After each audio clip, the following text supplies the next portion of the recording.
On Tuesday, September 8th, 2020.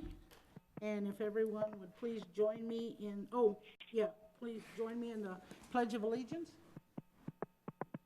I pledge allegiance to the flag of the United States of America and to the republic for which it stands, one nation, under God, indivisible, with liberty and justice for all. Roll call, please, Rudy. Commissioner McGraw. Here. Chairwoman Nesser. Present. Commissioner Uli. Here. Commissioner Hanshi. Here. Vice Chair Heck. Present. All present, Madam Chair. We have a quorum. Okay, we'll move on to this consent agenda. And first is consideration of approval of the agenda. Can I have a motion? Madam Chair, Yes. I move that the Planning and Zoning Commission accept the agenda as presented. We And, have, yeah. We're not Oh. approving the minutes too? Yeah, go ahead. Yes. And Well, we approve got two of them. Should we do them separately? all in one. Oh, okay. All right, I'll repeat. I move that the Planning and Zoning Commission accept the agenda as presented and approve the minutes of the July 28th, 2020 and August 11th, 2020 regular meetings. We have a motion. Can I have a second? I second. We have a motion and a second. Roll call vote, please, Rudy. Commissioner McGraw. Yes. Chairwoman Nesser. Yes. Commissioner Uli. Yes. Commissioner Hanshi. Yes. Vice Chair Heck. Yes. So moved, Madam Chair. Okay, we'll move on to the public hearings, and the first is presentation, discussion, public hearing, and consideration of case CUP-2-20, a conditional use permit request by Brennan Ray of Birch and Crocchiolo, representing Bruce Dunn of Paragon Development Group for a 16-acre parcel. Sydney? Good evening, Commission and Commissioner on the phone. For the record, my name is Sidney Rice, Senior Planner on staff. Tonight I'll be giving a presentation on Hamptons East 3, CUP 220. The proposed project is located on the northeast corner of Meridian Drive and Southern Avenue. Its current zoning is B1 PD, which means it's general commercial / planned development. The request by the applicant is an approval of a conditional use permit to facilitate 195-unit single-story leased residences. The zoning ordinance allows multifamily to be approved via conditional use permit in a B1 or a general commercial zoning designation. Here we have the zoning map. For the record, my name is Sidney Ryan, Senior Planner on staff. So now I'll be giving a presentation. That's the delay. Who's that? That's me on mic. No, but how are we hearing it? They need to mute, right? Because I had it up too loud. Okay, it's Mike. Yeah. Come on, Matt. Okay, sorry. Here we have the zoning map. To the north, to the north and east, we have Meridian Manor, which is zoned RS7 M/plan development. To the south, we have vacant land that is zoned RSGR and MHP /plan development. And then to the west, we have the city of Mesa. Here we have the proposed site plan and landscape plan. The main entrance to the community would be located off of Southern Avenue. A secondary emergency access exit and entrance will be located off of Meridian Road. As I mentioned, there are going to be 195 units, all single-story. All units will have private backyards, and there's going to be amenities scattered throughout, including a dog park, pool, cabanas, a fitness center, and a number of green spaces. There's also going to be covered carports throughout the site, and also garages that will be first come, first serve, really. Here are the proposed elevations for the units. The applicant is proposing a 1, 2, and 3 bedroom option, I think ranging anywhere from 900 square feet to about 1,300 or 1,400 square feet. The applicant will be able to give you those specifics during his presentation. But here's the example of the architecture that they are proposing. They're proposing multiple material types on all elevations, pop-outs on all 4 elevations, hipped roofs, and flat tile roofs on all elevations as well. This design theme is continued throughout the development with the leasing office and the fitness center that you have in front of you at this slide. Here are the proposed elevations for the garages. They're usually in 6-packs, as they call them, and located and scattered throughout the site. And then here we have the proposed monument and wall design. The main monument will be located off of Southern Avenue, and then we have the elevations on this exhibit here for the wall designs that they're proposing. This project was properly advertised, and also the applicant held a neighborhood meeting on August 13th, where a total of 7 households attended this neighborhood meeting, and they had general questions regarding the timing of the development, the lease terms, the architecture, the product concept type, and things of that matter. At the end of the meeting, the 7 households that were in attendance generally were in support of the project. Staff also received 1 phone call from a resident located in Meridian Manor in support of the project. They said they'd rather much see a residential use than a commercial use on that corner. Staff is recommending approval of this case, CUP 220, subject to the conditions found in the staff report. That is my presentation, but before we take any questions, I'm going to allow the applicant to also give a presentation, and we will both be available at the end there.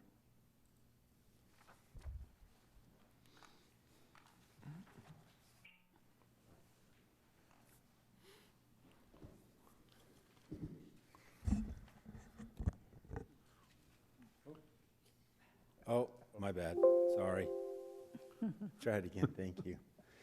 Good evening, members of the commission. For the record, my name is Brendan Ray, 1850 North Central Avenue, Birch and Cracchiolo. We were close. In terms of the name, I've certainly been called worse, and I know Mr. Cracchiolo has as well. But for purposes of tonight, I'm representing Paragon Development Group, Bruce Dunn, and Scott Turkington. I have Scott Turkington with me here tonight. We're certainly excited to bring this request before you. It is I'm not sure if you're familiar with it, but a 1-story, single-family leased home community and development. It really represents a lifestyle choice.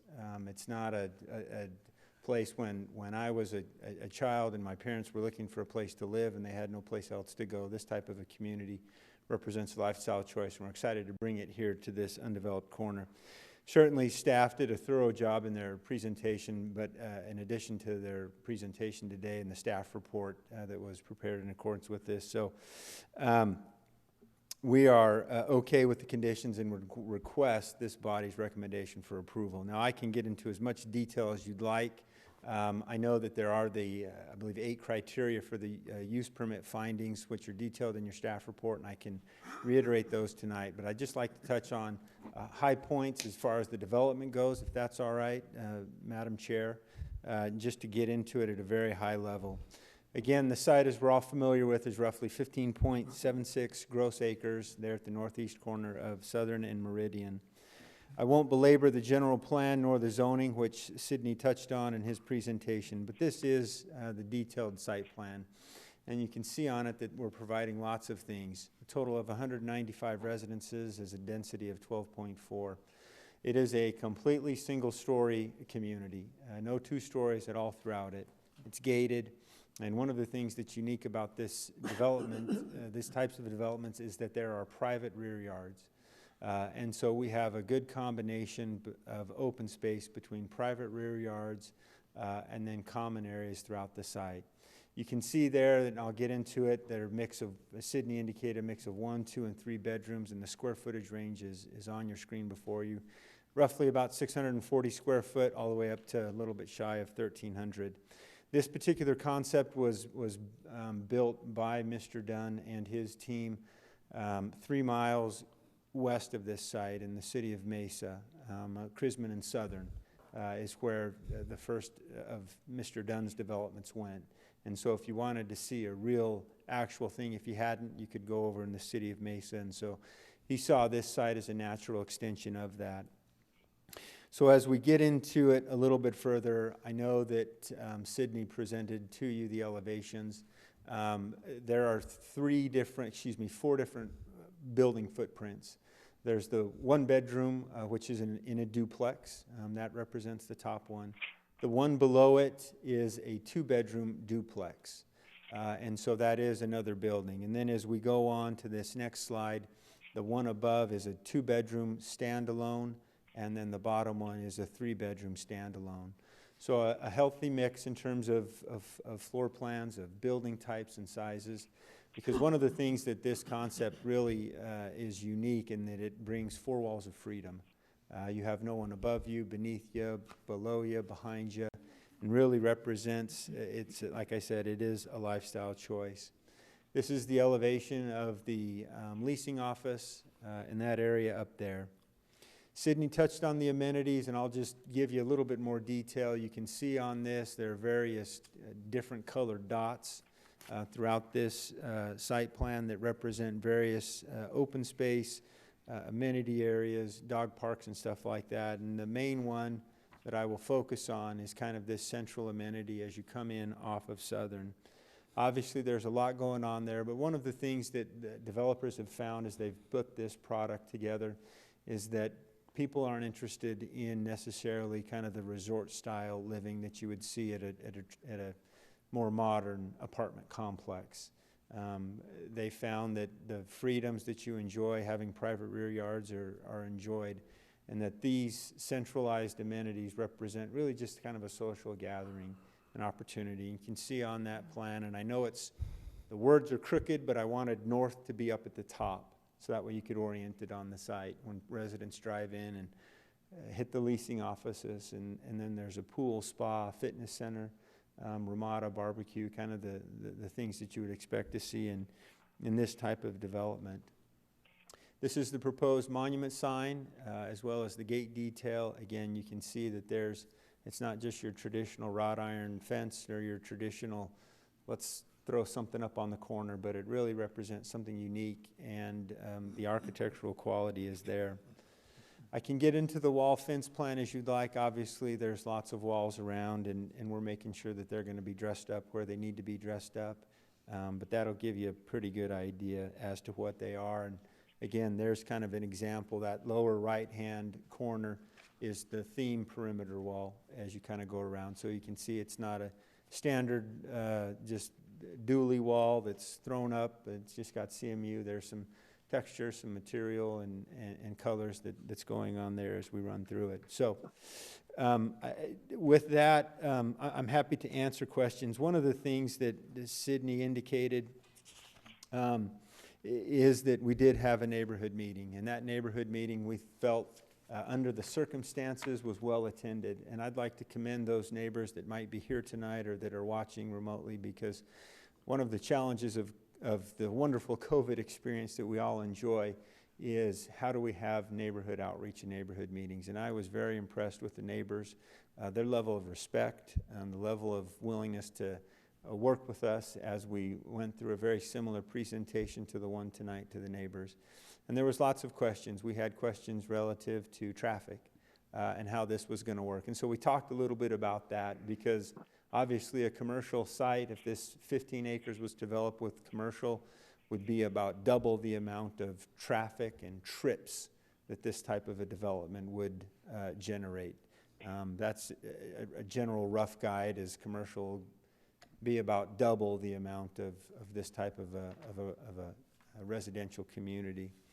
We talked about lease rates and things like that, and how it works with the entire building or the entire parcel being owned by one owner that has a property management company, and that property management company is responsible for maintaining everything, rear yards, common areas. They maintain everything, and part of that HOA management fee to pay them is included within the lease rates.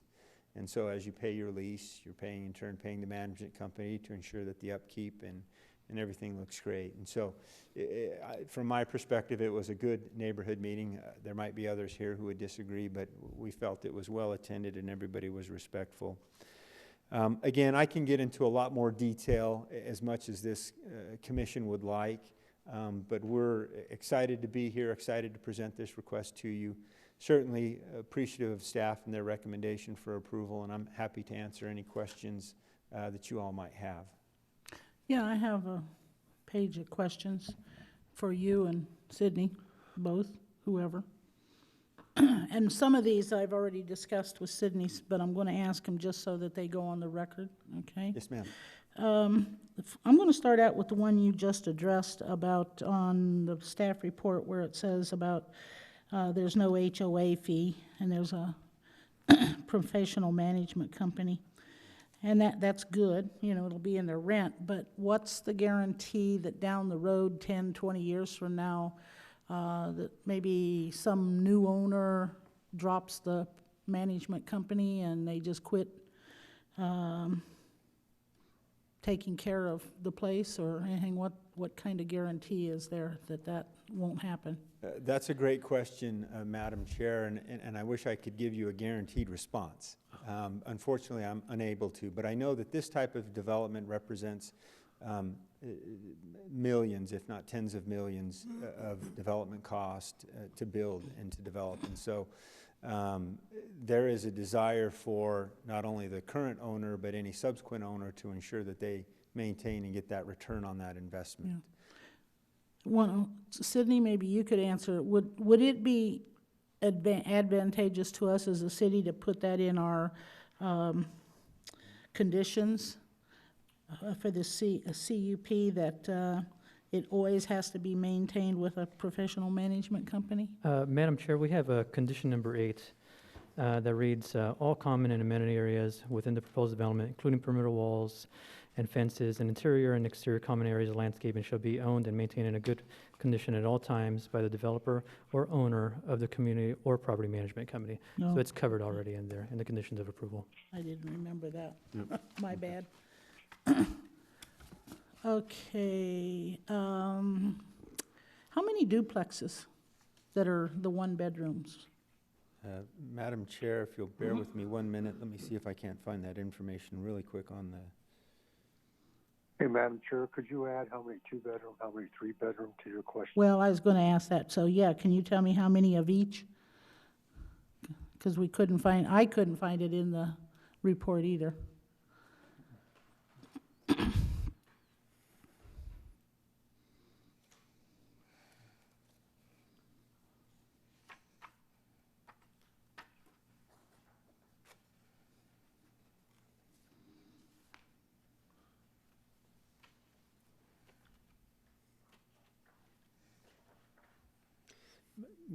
Madam Chair, members of the commission, I'm not finding that information quickly. That is something that I can provide to staff and they can in turn distribute it. Generally speaking, it's been my experience with these types of developments that you've got roughly 30% of the units are going to be one bedrooms. You've got another 30% that's going to fall into the two-bedroom realm, and then, you know, that 30% varies from 30 to 35 or to 40%, and then the remainder of them are three-bedroom units.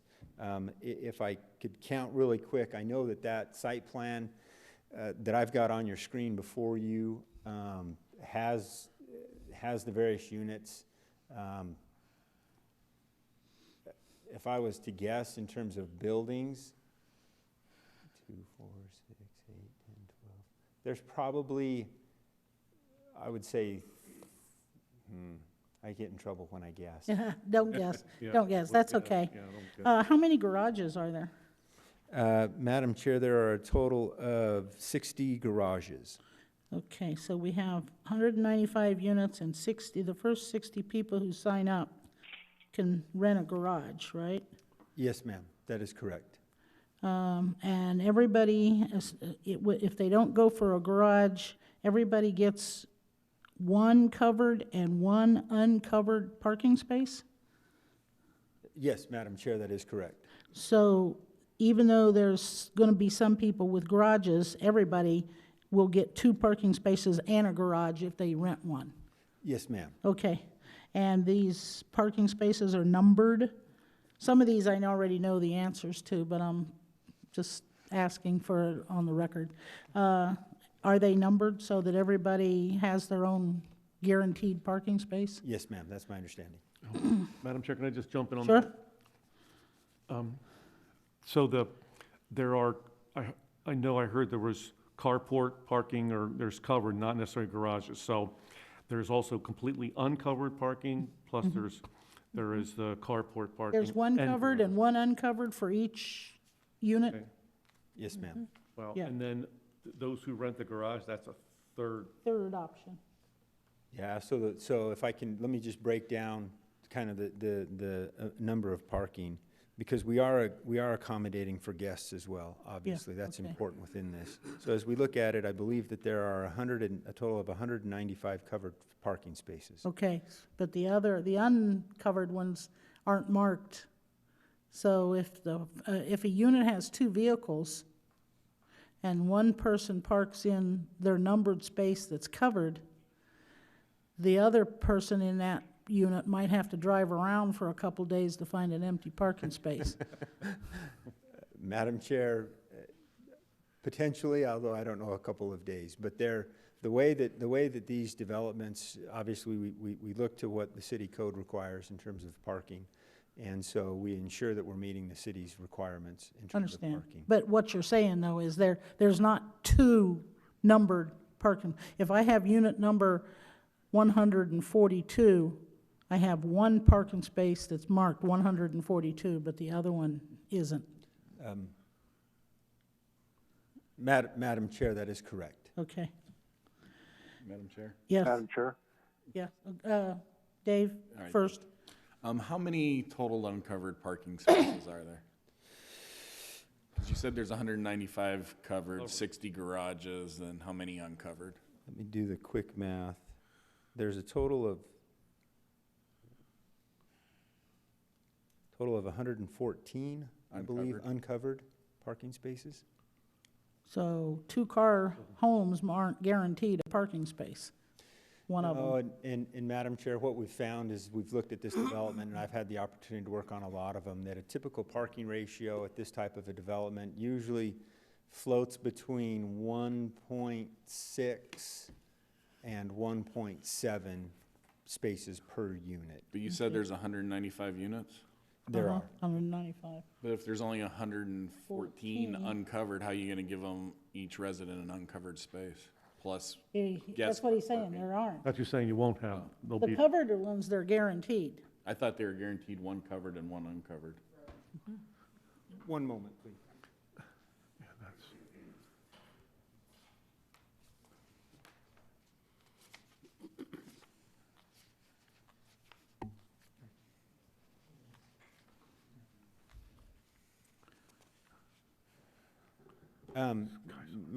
Madam Chair, members of the commission, as is typical with most of these types of developments, and I wish I could show you what I've got on my iPad here, but I can't, but you can kind of start to see it. What you have is, in a typical area, you will have a bank of covered parking, and then on either side of those, you will have additional guest parking that occurs within that area. Mm-hmm. And so, like with anything, guests come first serve on that type of a basis, and that's how it works. All I was thinking, the reason I asked that question is because I can just see a couple neighbors going in together and putting a bunch of junk in the garage, and then they all want to park in the spaces, and there's not enough spaces for two per household. But anyway, okay. Madam Chair? Yeah, oh, I'm sorry, Mike, yes. A couple of questions. One, this is for Sydney. I'm assuming that you guys have already okayed that there are enough handicap spaces for this project, correct?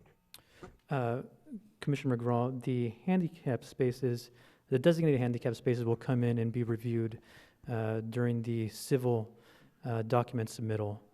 But yes, we will make sure that they follow code, just like they are going to be following. They already have followed code for the required designated spaces for 1 bedrooms and 2 bedrooms and 3 bedrooms. So the formula is a little bit different for 1 bedrooms, 2 bedrooms, and 3 bedrooms. So staff has already done that review, and this proposed development already meets the parking requirements according to the zoning ordinance. Okay, great. And then my other question is the copy I'm looking at is black and white, and all the light colored areas, I'm assuming those are backyards? Commissioner McGraw, copy of I assume that we're taking a look at the same thing. Yes, each unit will have a private rear yard. All 195 units will have a private rear yard? Commissioner McGraw, that's correct. Oh, good, great, thank you. Okay. And I'm assuming that studies have shown that a swimming pool for, if we got 195 units, we're talking probably at least 200 people. So we're talking 400 people living there. And the pool is 28 feet by 43 feet. That's going to be a pretty busy pool. Yes, if I can give a little bit of history and context on this product, it originally started down in Tucson in the 1990s. And was very successful down there. If you were to go and look, you would see that this type of development still garners some of the highest rental rates down in the Tucson area. That concept was brought up here to Maricopa County and Pinal County now.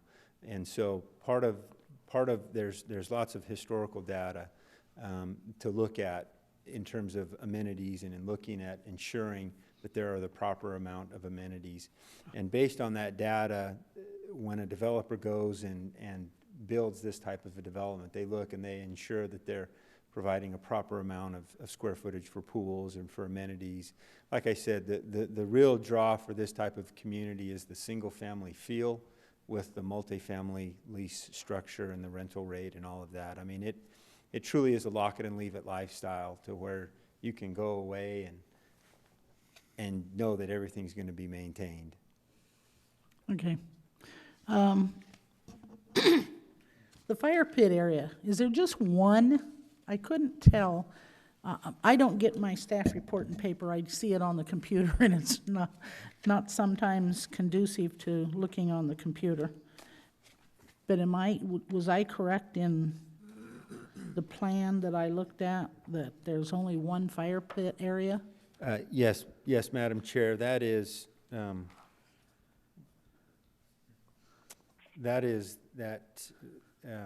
That green thing with the yeah, three with little the- ovals? yeah, yes, thank you, north of the spot, yes. Okay.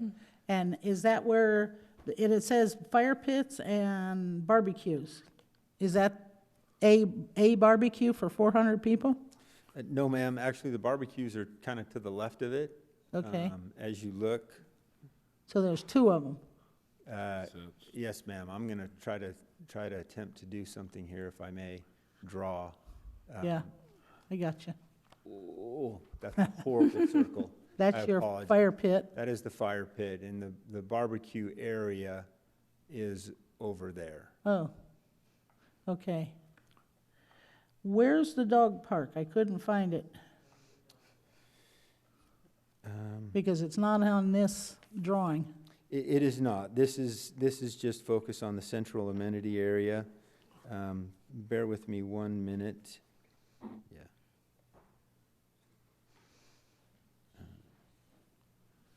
That dog park is proposed to be over there. Oh, how big is that? Size-wise, it's a wonderful question. Let me see if I can't get a detail on how big that area is.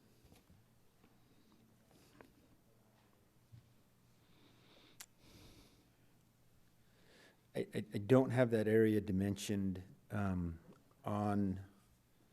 So looking at the housing lots, it's probably about the size of a one-bedroom apartment I would, or duplex, whatever. yeah, I would guess that's probably, call it in total, probably about 1,300 to 1,500 square feet. Okay. And it's, but that's not as good as the fitness center, which is 21 feet by 35 feet. Yeah. That's like putting 400 people in my living room. Yeah, so again, if I can go back, and you can drive across the valley and look at a number of these developments, these amenities in terms of the scale, in terms of what they're provided, are appropriate for this type of a community. What's been interesting, demographically speaking, as you look at it, is there are a high number of actual single women that live in this type of a development. Okay. I think I heard at one point like 75%. Just because of the freedom and security that it affords them to know what's going on there. And so the benefit of the private rear yards as well is it does give an opportunity for those that have pets to be able to go there. It's not as if 400 people are going to be slammed into a pool, or 400 dogs are going to be slammed over in a dog park. But because, again, with that private rear yard, it does give enough for Fido or whoever else to go back there and do his thing and Yeah. still be part of the community. Okay, and where are the dumpsters? On this site plan, the dumpsters, there's a dumpster right there. There's, I believe, a dumpster right there. Let me look on a little clearer plan to make sure that those are the only dumpster locations.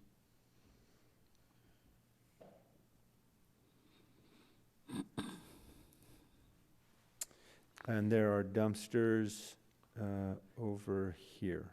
Okay, now, will there be any garbage drive-through pickup here, or is it all by way of the dumpsters?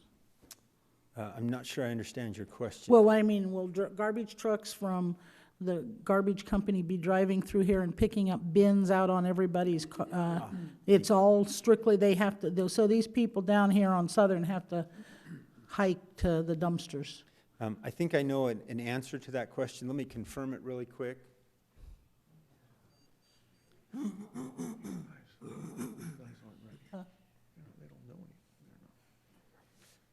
Madam Chair, members of the commission, one of the things that's unique to this type of development with the management company is that there is a concierge trash service.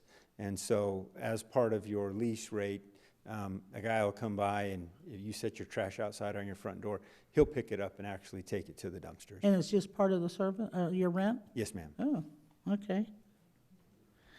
Madam Chair, Yes, Mike? can I have the address of the other site you're referring to on Chrisman? I'd like to take a look at this already in action. I can get you the exact address if you'll bear with me, but in terms of locations, it's west of the southwest corner of Chrisman and Southern. Okay, that's good enough. Thank you. Okay, I only have one last question. Thank goodness, he says. Happy to answer questions, ma'am. In the staff report, and I can't remember now where it says that,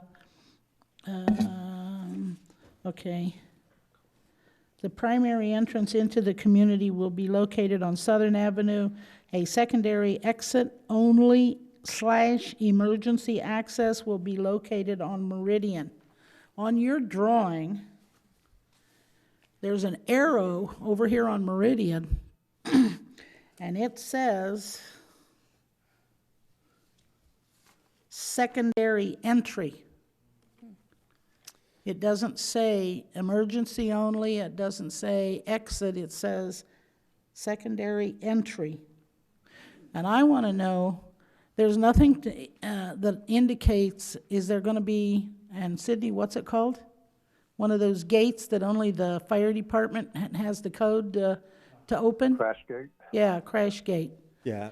Is something going to be put there? Because I guarantee you, the people who live right in that area, they're not going to come down here to Southern Avenue and come in and drive back there. They're going to go the wrong way on that street to come into to the area. Madam Chair, and I'm trying to look on my, so if you're looking on the landscape plan, it does identify it as a secondary entrance. That is a mistake on the landscape plan. Okay. If you look on the site plan, that's very detailed and technical, if you look on that, and I know we've represented it to the neighbors at the neighborhood meeting, and I know staff's aware of it, but that Meridian Road is an exit only for the residents. There is no resident ingress into the site from that. In terms of emergency access, I believe you stated it, but there is going to be a knock box or a lock box on that gate that will allow fire emergency services to be able to enter the site. Okay. But in terms of residents, you can't They go in. can't come in that. Okay. No, ma'am. That's all my concerns. Anybody else? Yes. Madam, Yeah, Shirley? go, Shirley. I have a couple of questions. You did say that there would be rental agents on site. There will be someone in the leasing office. Okay. The second question I have is, once ground is broken, what is the build-out timeframe? Great question, and that was a question that was brought up at our neighborhood meeting. So in terms of timing of when we would expect to see things built, we would expect that, presuming we get through this process, that in the fourth quarter of this year, you might expect to see some dirt moving. Models will show up sometime in the third or fourth quarter of '21, and we believe that build-out will take place in the first quarter of 2022. Thank you. Madam Chair? Peter? Right, so being a leased community, you indicated that the management company will be responsible for maintaining the common areas and I guess roadways as well, correct? Within the development. Within the development, correct. Okay, what about, being that these are leased properties, what about home maintenance, repairs, warranties on appliances? Well, if there's, leaks or there's things like that, will the management company be responsible for maintaining all of that? Madam Chair, Commissioner, yes, that is correct. It really is almost kind of, in a sense, the total package, in that as a homeowner, we worry about maintenance if the water heater breaks, or if, we have a problem with the sink fixture or the dishwasher breaks.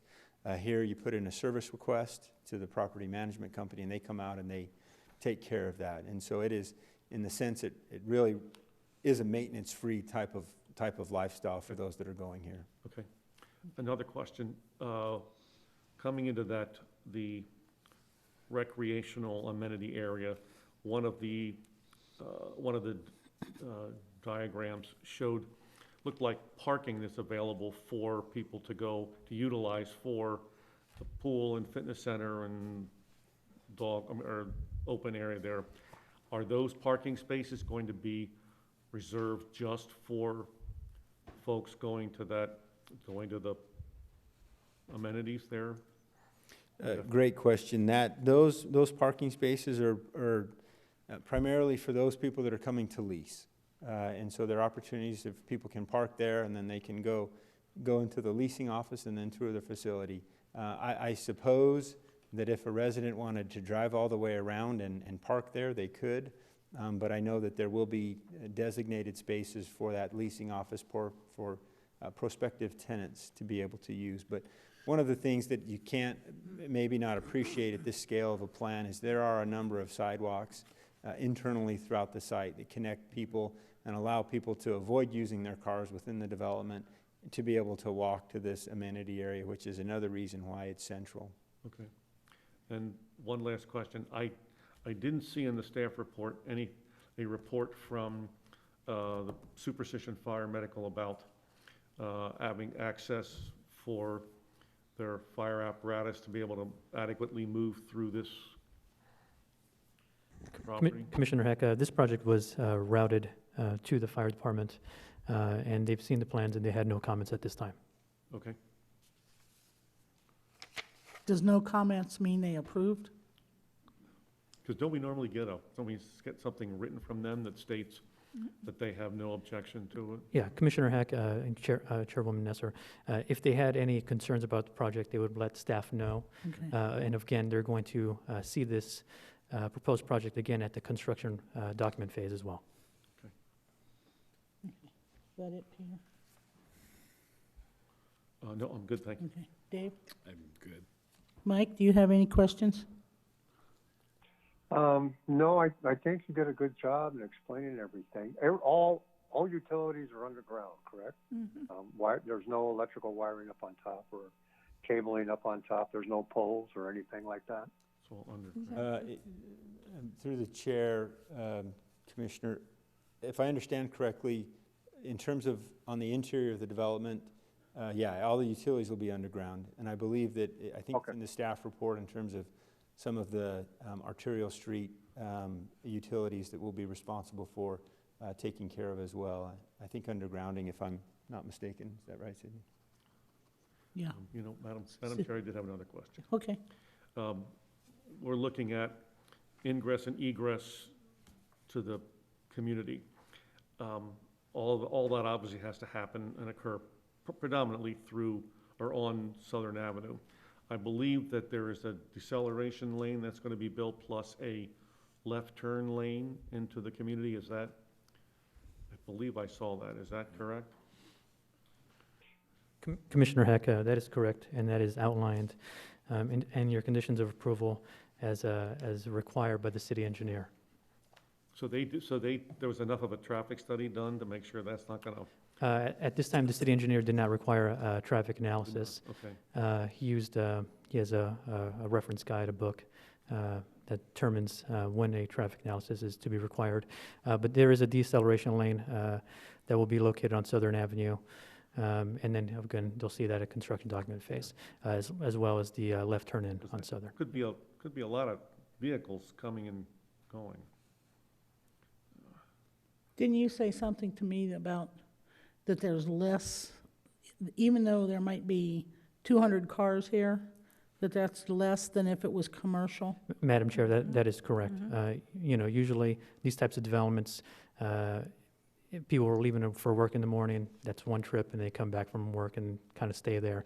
If it was a commercial development, there'd be people going in and out. So this would be significantly less traffic load on the arterials than it would be as a commercial use. Okay. Any other questions for the developer or for Sydney? Nobody? Okay. Not yet? Yeah.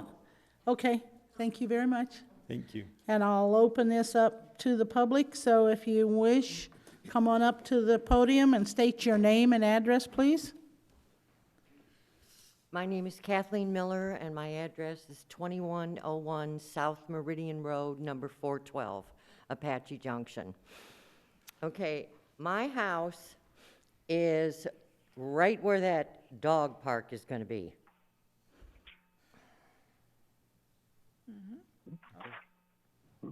But we can't give you any answers. Why can't you move the dog park up by Meridian, where there aren't any homes, where it's going to stink like dog pee and dog poop? And I'm going to have to listen to dogs barking all night long. And another thing, how close to my wash? You wanna speak to the? I'm sorry, commission? I've never done this before. Okay. How close to the wash wall are these houses going to come? Because you see that green thing where they want to put the dog park? Okay, half of that is my backyard, and then the other half is the wash. So part of my backyard, the wall comes close where the dog park's going to be. Then the rest of my backyard is the wash. So how close to that wall of the wash and the wall where the dog park is it going to come to the existing Meridian Manor wall? Cindy, can you tell us a wash there, how big it is or anything? No?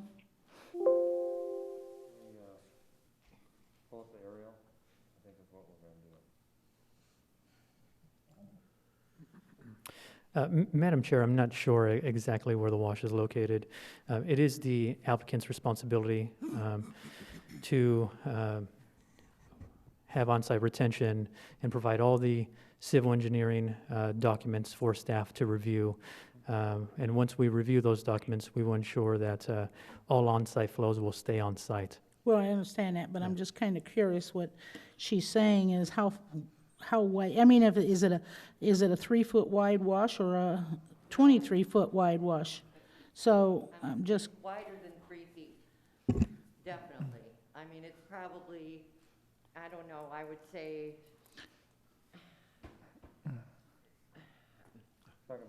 Is that It's Yeah, right in that's there. where it is, yes. Okay. That's where it starts. That's half of my backyard there. That is the wash. Okay, now, I've been there 4 years, and I think it was a couple of years ago when we had a torrential rain. Okay, the wash filled up, but it did not come out over the wash into our yards. So, like I say, what I'm concerned with is how close to the existing Meridian Manor wall and the existing wash wall are they going to come? How much space, I mean, is their backyard gonna come right up to the Meridian Manor wall? Or is there, I mean, what? Madam Chair, Yes, Because Mike? Meridian Manor takes care of the wall on the other side as point far of as order. painting it. I don't We've think just we're supposed painted to that a discuss- year or two Wait a minute, ago. Mike. Wait a minute. Okay, Mike, what was your question? I don't think we're supposed to be sitting here discussing things of that nature at this point in the public, are we? Madam Chair, if I may, Yes, City Attorney. Yeah, we're a little bit out of order. Okay. Why? You're supposed to give her 5 minutes, okay, and then she's supposed to list what she wants addressed, and then Okay. you can have staff or the applicant talk about it. Yeah, that's what I- That's how it's supposed to work under the open meeting law. Okay. So what do I? so do your then? concern is about where the wash is and where the walls and your wall and Meridian Manor wall, okay, And the dog park. yes, in that area, okay. Okay, so now what do I do? You still have a minute plus, ma'am, if you want to add any other comments. So you'll have, The dumpsters, so the dumpsters are gonna be on just that wall there? There's not gonna be There's any other another one. dumpsters There's one in within here. the development? That's what he showed. That's where they're going to be, yes. But I'm there not was supposed another to be answering. dumpster, there was another dumpster right here. That's what I thought. Yeah, there was another dumpster right there. Okay, thank you. Anyone else? Yes, sir. Please come up and state your name and address, please. My name is Dick Weaver, 2101 South Meridian in Meridian Manor. I'm on lot 28. I'm a Korean veteran. I'm 90 years old. And I've been there quite a while. Bought our first home in Apache Junction in '97. This is obviously a poorly planned development.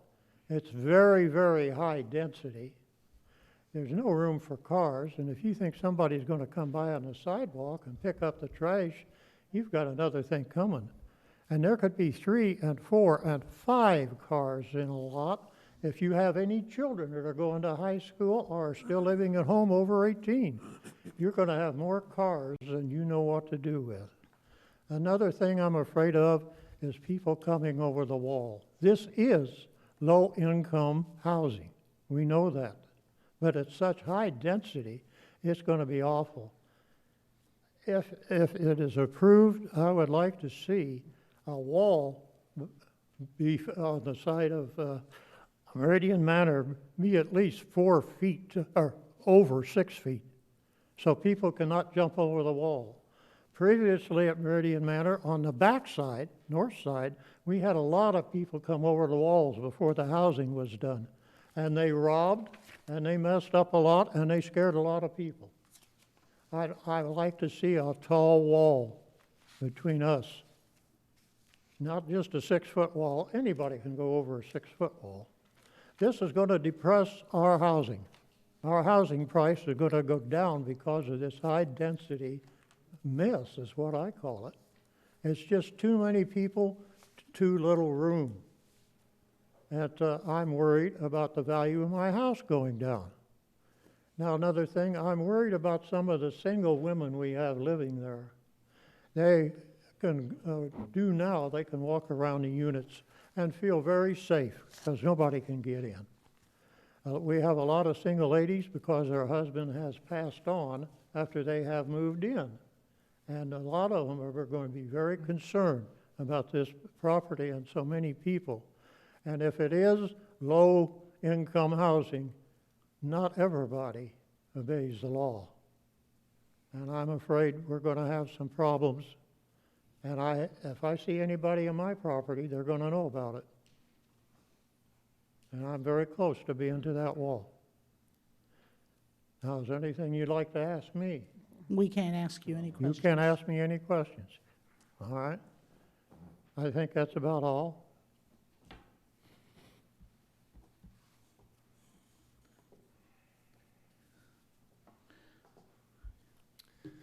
Braden Biggs, 2492 West Cactus Run.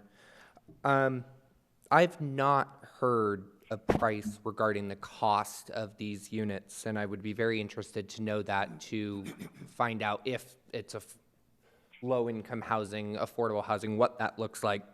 Another concern of mine is in regards to the traffic, only having one way in and one way out, even excluding that secondary exit. That's still 300 to 400 vehicles that you could potentially have coming in and out of this area daily, on an area relatively close to a traffic light on a single lane each direction road. So I'm really concerned about rush hour issues, because I'm assuming that many of these people are going to be working and leaving between and coming home every day. I travel that road daily, and there's already problems with traffic there. I know the city's talked about, in future expansion on Southern, taking Southern to a 2-lane road on both directions, just like they've done from Ironwood to Delaware at this point. Is that then going to be continued? Is that in the city's plan at this point? Also, I see in the upper left-hand corner a sidewalk piece there, but it doesn't look like there's sidewalk anywhere else around the property. Is there going to be sidewalk? In regards to the dog park, I also agree that that's a poor location for a dog park, given that it looks like you've got a park on the northwest corner there that looks to be much larger and away from far more residential homes and things like that. And in the fact that the city has looked at our current noise ordinance and what we're trying to adopt, then I think that would just generally be a better location for smells, sound, et cetera, to help mitigate the problems between Meridian Manor and this new location. So I would really encourage that to get switched around and make the other, what's currently the dog park, just a regular park, and the other one a dog park. Also, is a dog park even necessary? Because the city of Apache Junction is in the middle of building a dog park, and a rather nice one that we're getting a really great opportunity to have. So again, we're taking away from something that we're trying to build and make a community amenity that you guys might be able to put in something else or take it out altogether. And also, why gated? I'm really confused. I understand why you want it to be gated, but there's another community here in Apache Junction on Delaware Road that also has several leased or rented out units that are condos, and they constantly have problems with their main gate, and they're required to use their secondary gate because their main gate goes down, God, it seems like on a weekly basis. So I'm really concerned about if that happens in this complex and having to utilize that secondary gate for access both in and out, that you're going to be dumping 300 to 400 cars on Meridian, which is yet again another road that cannot handle it. So just a couple of my concerns there. So thank you. Anyone else wish to speak? Chuck, come on down. Charles Beal, Lot 21, San Marcos Crossing, Apache Junction. So as I reviewed the plan, one of the things that stood out to me was the hydrology study. Did they do it? I seen a matrix on one of the plan sheets where it showed about 16 different lot identifications for the retention basins. And as I look at the lots, I'm going, how are we going to impact the other 2 washes that are existing, or the other 2 retention basins that are existing in that area? And I think that should be a concern for the board as we look at this. The other thing is the turning radiuses for EMS in the fire department, just to make sure if we've got awnings up inside that area that, you know, a fire truck can make a turn without taking an awning out. I think that should be something that you guys need to be concerned with. The other thing is the intersection. If they signalize or do anything to that intersection over there, the northeast corner looks kind of compacted. And I envision that to be, you know, 4 lanes at some point in the future, both on Meridian and Southern at that intersection. If you go down through there in rush hour today, you see that on the 2 turn lanes, or the straight lane and the turn lane that's available, going northbound on Meridian, that everybody drives off to the right to make the right-hand turn on the Southern. And it's like a mess over there. It really, I mean, it's going to be fixed at some point, I'm sure. So, I just don't think you're leaving room there in the plan for any kind of modification for a signalized intersection. And then power lines. Nobody talked about the power lines running down through there. And I seen the turn lane going in, and I'm wondering, those are large high voltage lines. I think they're like a 36-inch steel post out there, columns. I mean, they're 60, 80 feet in the air. They're big. And I don't see that. And when I see the trees down through there, the thing that stands out is, how are they going to maintain them? Because I know how they do it in my neighborhood. They pull the landscaping trucks up and they block off a lane. You only got 2 lanes on Southern. You know, so that needs to be part of the consideration as well. Dog park. Is the dog park going to be gated into the retention basin? If I had a dog and lived in those areas, I would want to take my dog out in the retention basin and throw frisbee. I mean, that's just me, but you know, I think that that should be considered. And I'd also like to know if there's any green components or initiatives on the lot. Is there anything for LED lighting or water saving or anything that we can, you know, wave the flag and say, hey, wow, we did something green here? And then, is it a Section 8 housing development? Is there a Section 8 available in that home, in that area? And that's all I got. Thank you.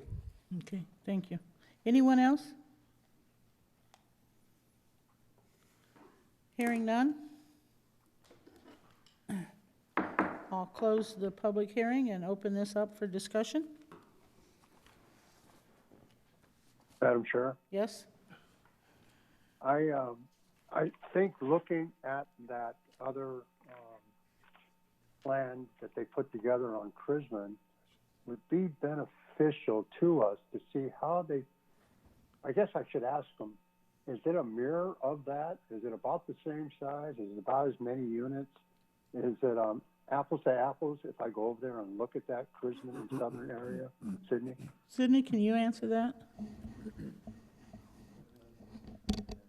Did you hear what Mike said? Commissioner McGraw, can you repeat the question? I had a hard time hearing you. If I go over there and look at this one on Chrisman and Southern, am I going to be looking at apples to apples to give me a nice warm fuzzy about this project, or is it something completely different but just made by the same builder? Commissioner McGraw, there are similarities, but there are also differences. Of course, it's a different site. It's a different architecture proposed. The architecture that is proposed on site here within the city is of higher grade. The amenities are very similar. The services that are going to be available to the residents, such as the concierge service, the covered parking, the amenities, those are also going to be very similar. But specifics to the site in terms of washes and drainage, you know, those will be different, of course. But the facades that I'll be looking at are going to be very similar to this. The spaces between the buildings will be very similar to this. Commissioner McGraw, I'm going to defer that question to the applicant. Perhaps he has a better understanding of that site than I do. I don't want to speak on his behalf. Okay, great. Thank you. Hold on, Mike, he's coming up. Okay. Okay, Do we have to reopen the? Do I need to reopen that and then go through a public hearing again? Or Well, he's, I think what you should do is ask the applicant to address any of the issues that Maybe we should came up find during out. the public, and then I think the public should have another opportunity to come up after that. Okay, so before we answer one at a time, maybe find out if there's any other Do it all at questions. once. Okay. That way, otherwise you're going to be here all night. Right. So before we get to you, does anybody else have any questions for Sydney? No. I have a question for Sydney. You can answer this, but so that we're not jumping up back and forth. What is the height of a wall between Meridian Manor and, Madam Chair, members of the commission, it's a common property line wall. I believe it's 6-foot high wall in between. It's existing. okay. And is it the wall that's already there, or is it one you will be building on? I haven't seen this, so I'm taking it from Meridian Manor has a wall, then there's a wash, and you'll have another wall? Yeah, so in terms of the Meridian Wash side, in terms of what is there is an existing wall that runs along that, our eastern property line along Meridian Manor. To the extent that the wash is not already enclosed, we will be building a wall on our property.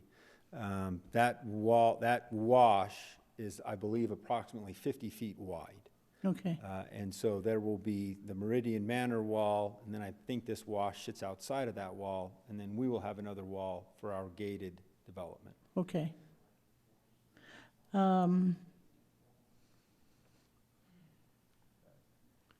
Madam Chair? Yes, I'm assuming you would address this, but there have been several questions related to whether it's low-income housing, if it's Section 8 housing.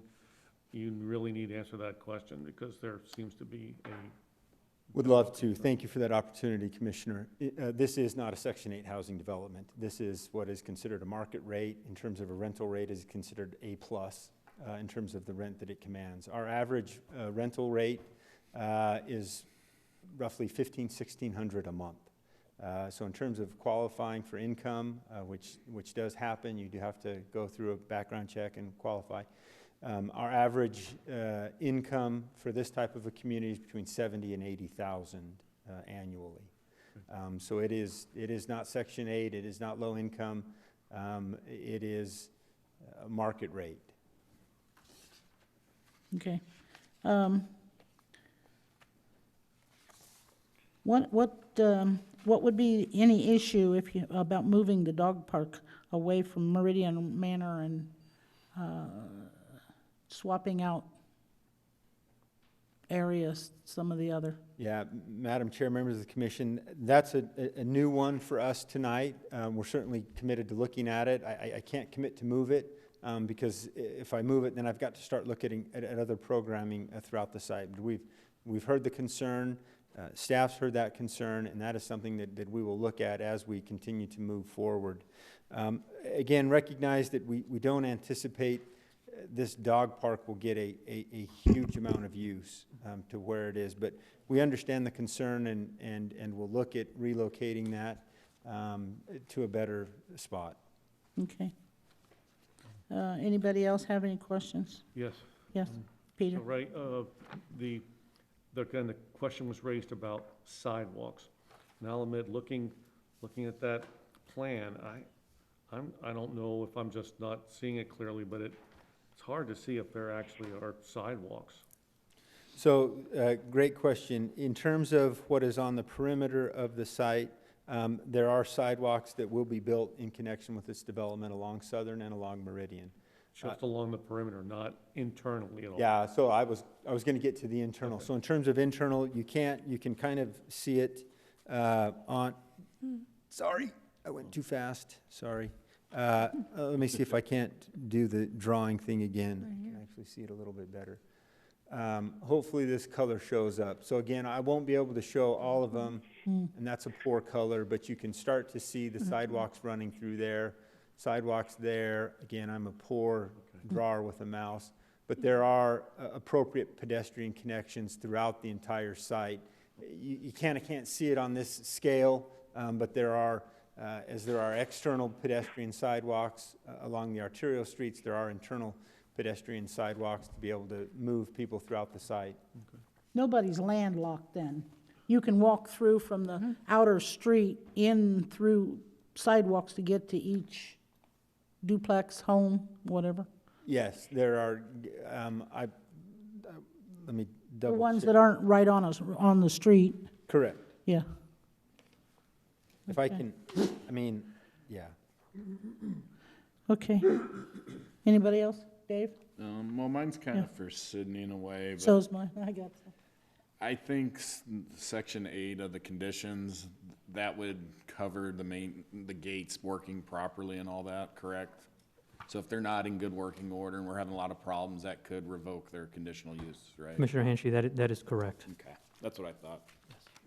So if something like that happened, you would have there's a contingency plan with the person who's there in the office to take care of if a gate wouldn't work or something like that, correct? Madam Chair, that is correct. If staff received reports that the community was poorly managed and poorly taken care of, then that is why this is a conditional use permit and it can be revoked. Okay, But I don't anticipate that with this development and this developer with such a proven track record. okay. Sydney, two more questions for you while you're there.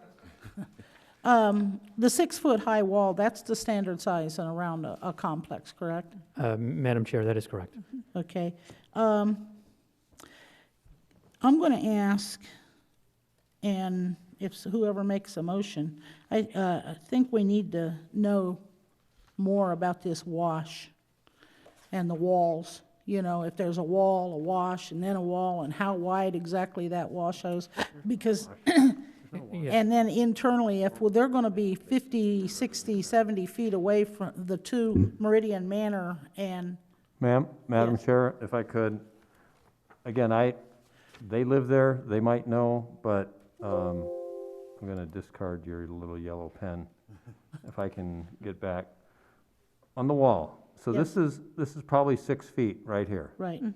So that's probably 8 feet already. Now, the land undulates, but I'm not seeing a wash. I believe, No, I it's think not. that's a retention basin for Meridian Manor. So I got to figure out how to, so it's not a wash, it is a retention basin.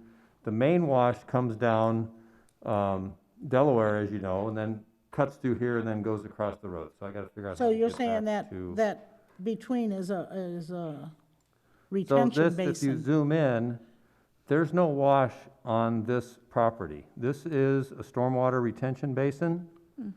This is a stormwater retention basin that ends up in here. Okay, There is at some level, usually an outflow. There has to be a high water outflow somewhere, emergency spillway. I don't know where that is. But this is obviously the main wash that we all know about that comes down Delaware and Okay. crosses the road. Larry, would you So this bring- is really stormwater detention that's required when they built Meridian Manor, along with this other one. okay. The question over here is, how far, so where that dog park is going to be, Was right in this right, corner. right in roughly, yeah. there. And right behind, so that's within, where is your wall going to be on where Larry's got that So arrow we've right had now? developments where they put up 2 walls. Okay, So whether they do that or not, that's something to be looked at, but when the condos went in at Haystacks, which is now San Marcos or whatever it is, they put up a second wall. okay. And then now there's a gap in between there, and I'm sure people throw stuff between the 2 walls. But, Collect- so that is a perimeter wall that was required by Meridian Manor. So there could be a second wall that's put up. It could be, again, depending on the grading and all that, this wall may be between 6 and 8. It appeared to be 8 feet already at this corner, but again, depends on the topography, whether it's 8 foot throughout. I doubt that it is, but, so It's no less than 6 feet, it probably is no less than 6 feet. yeah. Madam Chair, if Yes. I may, I've had an opportunity to look at our wall plan a little bit closer, and I'd like to correct something that I said earlier that was incorrect. And in terms of the existing wall, that existing wall is an 8-foot-high wall that wraps Meridian Manor. So as you're looking on this, and I'll try to use my arrow, so that is an existing 8-foot wall that runs there, runs there, runs there, runs down, and all the way down there. In terms of, we've heard some questions and concerns about us putting retention into those basins. This one over here, what I'll call the southern one, and this one on here, which I'll call the northern one. We are not putting any retention into that. We are required, unless I'm mistaken, we are required to retain our own water. That dog park area happens to be a retention basin. Okay, And so that is what is up in that corner, is a retention basin. And we have various retention basins throughout the site to ensure that we are retaining our water on our site. Now, to the extent there are historical flows, and I'm really getting into the weeds, there are waters that flowed through this. As you can see, as you come over here, you've got the water that flows down there. Then I would have a responsibility to continue that flow. But we don't have that here because of the engineering that's done, that there is the retention basin for Meridian Manor on the north and then the southern retention basin. So we're not making any changes to that. I misspoke earlier when I said it was a 6-foot high wall, and that I thought that this retention basin here was outside of Meridian Manor. And so, like I said, I've had a chance to look closer at our wall plan, and can confirm that that 8-foot high wall is going to remain in place. And this is a condition that's typical of a lot of developments. If this were to develop with a commercial shopping center, that 8-foot high wall would remain in place and not be removed. And that shopping center would have the benefit of the use of that wall. It's no different than within Meridian Manor itself or any other single-family subdivision that we're used to, where you have a common wall on a common property line. And the law is very clear in terms of who's responsible. If any of our residents damage that wall, and this question came up at our neighborhood meeting, if any of our residents or during construction we somehow damage that wall, we are responsible for fixing it and putting it up. If it's a maintenance issue that through normal wear and tear the wall just deteriorates, then that cost is usually shared between the parties. Obviously, if someone on Meridian Manor, does something to damage the wall, then they are responsible for it. But I would, there was the comment about a double wall. I've never heard of anyone being a big fan of a double wall, because in order to make that work, you've got to have a gap that allows for trash, allows for rodents, allows for all other kinds of things to happen within this area that can't be managed and cleaned. Okay. Anyone else? No, to For- clarify, that is a shared wall. It's on the property line. It's like when you have two neighbors, you typically share it, responsibilities. If this development were to go first, they'd put up the wall. Right. And then Meridian Manor would get the free Right, wall, if you will, understand. if you want to think of it that way. But I agree that having a double wall doesn't make a lot of sense. No, they, Correct. And it didn't make sense where we allowed it to happen, so. any other questions for the developer or for Sydney? Yeah, I do. Okay, What about the power lines across the front of Southern there? We require anything under 12,000 KV to be buried. If it's 69,000 KV and big, huge power poles, they don't have enough money Nobody to, does. the whole project will go to bury So the they're cable. saying, Yeah, the only 12,000 KV is what we require to be buried, which is really just a distribution, not major transmission lines. So any major transmission lines, they will stay up. so that brings up the point about the trees up there and the maintenance on that. Maintenance on what? The trees, Well, keeping trees from the that are- power lines and I think it's everything. close to- Yeah, Yeah. well, where are you talking now? You Along lost me. Southern. oh, along, yeah, Southern, in the drawing, not here, but I mean, when. Oh, yeah, so basically, they're usually low-growth trees. They're not gonna touch a 69,000 volt, No, they're line 15, that's- 10, 15, 12 feet more than that, trees, I mean. yeah, yeah. If I may, and I apologize if Yeah. I'm out of order, but there is, as I understand it, an SRP easement that is running for those, and they are 69 KV lines. SRP is very direct on what they will allow to be placed within their easement. Right.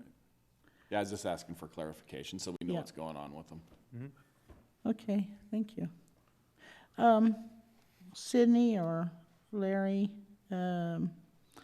somebody said something, it was said somewhere about what's going on. The developer has a responsibility for doing half development of Southern, or, In front of their property and along Meridian. So Meridian. when this property to the south develops, they'll do their half-street improvement. right, So the When- half-street improvements that are outlined are those outlined by the city engineer. okay. And, is there any future plans that you know of for a light at the intersection? At the intersection to this Yeah, property, for Southern and Meridian? there is a light there. Oh, wait a minute. now. What am I thinking? There is a light there. Where did I break this down? But typically, those could be improved over time. Again, if the interchange changes at US 60, because of the canal, they really only built, this half of an interchange. So that could be, and then the way the funding source worked, it was really Maricopa County that funded it, and ADOT, and I don't know that the city had any into it, but because of the CAP canal, this is what they could do with the money that they had. But over time, that interchange could change. The could be a diamond, or it could be something else. They're doing all sorts of weird interchanges now, but, so at that point, again, these roads would be widened when this development happens, and that, this intersection, the way it's signaled today, that could change, you know, down the road. Okay. I only wanted to say one other thing, but the gentleman already left, which is, once they start building this and have people living there, it's gonna be more secure for Meridian Manor than it is right now, I think so, yeah. with an empty lot sitting there, I think- where anybody could be jumping over that wall now. So once they develop this, it's gonna be more secure than it is right now. So I don't see the 6-foot-high wall being an issue. 8 foot. 8 foot. Or, yeah. All of this is scribble, as people say things. So I had one other question. And just to point out, sidewalks are not gonna go very far, just because they're not gonna connect until you finish building out Meridian. So again, the developer is responsible for their half-street improvements. It fully acknowledges that this intersection could change, and wraps the sidewalk around to where they're responsible for it, just like we do with every other development. Okay. So I need to open this back up to the public again. I recommend it. Yes, okay, I will open this back up to the public. If anyone in the public wishes to speak, come up and state your name and address for the record, please. Kathleen Miller, 2101 South Meridian Road, number 412. I apologize for calling it a wash. I didn't know, I've only been here 4 years. To me, it was a wash. So anyway, that's, what I want to know is their backyard going to come right up to that wall? That's what I want to know. I don't want another wall there either with a space in between.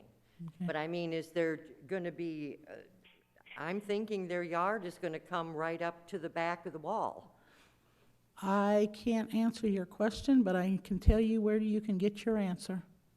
That gentleman right back there. After the meeting, he can probably answer that question for you. And like I say, I am concerned about the dog park thing. The barking, that I'm concerned about that. And if they could move that, that would be fine. Okay, thank you. Anyone else? No one? No one? Going? Gone? Discussion? Anyone? Yes, I have a comment. Yes, sure. This is the type of housing that is sorely needed in Apache Junction. We need to really add to our rental housing stock, and this kind of a development fits into that very nicely. So I commend the developer for this kind of a proposal. Peter, anything? I guess to echo what Shirley had said, yeah, I think this, as we look at the general plan, and in the course of their conversations, they presented how this does match with the general plan and some of that inventory we have for leased properties. And I think, you know, sure, we'd love to have, you know, another 30 acres, which we could do with, but I think it's a matter of providing the best opportunities for new residents, and the fact that it's not age restricted, so it can be young families, and we certainly need young families in this community. Yep. Mike, do you have any comments to make? No, I thought it was a very good presentation. I will visit Crisman and Southern to see how they put it together. Okay. Dave? Yeah, I would like to say I think this is conceptually a great neighborhood. This is what Apache Junction needs. It's all single story, which seems to be what everybody in town wants. Don't block any of our views. I think this is way better for that corner than commercial type stuff. I want to thank you. It was a great presentation. Yeah. So I will end up that by saying ditto. And for our developer, I would like to ask you if you would sincerely look at relocating the dog park, please, sincerely. I can't believe that there isn't just a little way to tweak it away from people who are on the other side of the wall. Think of yourself, would you want a dog park right on the other side of where you live. So give that some thought, please, and I will call for a motion. All right, Madam Chair, before I proceed to a motion, based on our zoning ordinance Staff. and a conditional use permit request, I do have to review the findings of fact, and I need to review with the commissioners their position relative to these 7 criteria. So I'll just read them, and then I'll ask for any input. Isn't there 8?